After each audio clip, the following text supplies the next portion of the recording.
Well, let me ask you the follow-up question here, because I have a lot of them. Do you agree that Article 1 of the Constitution gives Congress the power of the purse? Yes or no? Yes, that is a duty. Do you of believe Congress that, to be let me able ask to you another appropriate follow-up, it's funds. just yes or no.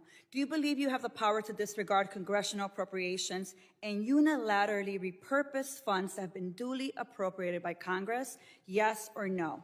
Ma'am, we are not doing that. So the We are answer to using you is dollars no. as to All how right, they well, were it was a yes or appropriated no, for ensuring the Secretary. Let me programs have continue. Interestingly, you said no. But since you've been Secretary, you have repeatedly disregarded the law. You have illegally impounded funds that Congress appropriated and that your branch of government must implement pursuant to the law.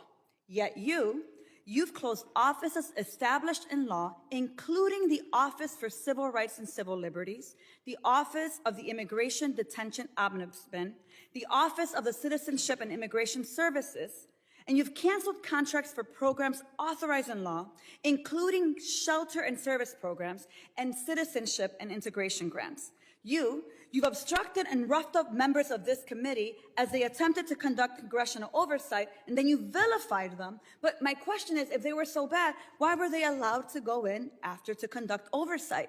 Let me just continue.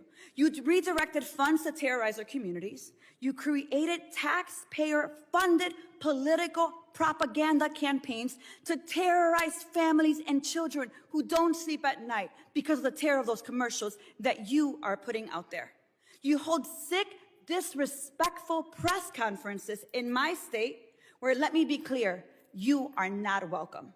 You corruptly used emergency authority to avoid procurement to make Trump's private prison donors richer by directing $45 billion for them to expand ICE detention centers.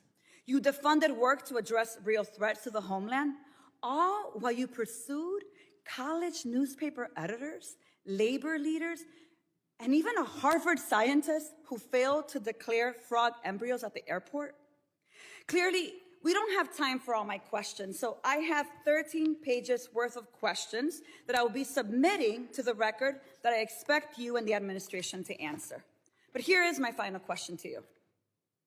When you took your oath, did you swear to support and defend the Constitution of the United States of America? Yes or no? Yes, I did. So I find it laughable. You don't behave like someone who takes that oath seriously. And let me tell you why. We don't live in a dictatorship or a monarchy. Trump's will is not the guiding doctrine of this nation, and our country is not a playground for his or your twisted authoritarian fantasies. We are a democracy. We defend the Constitution and we affirm the rule of law.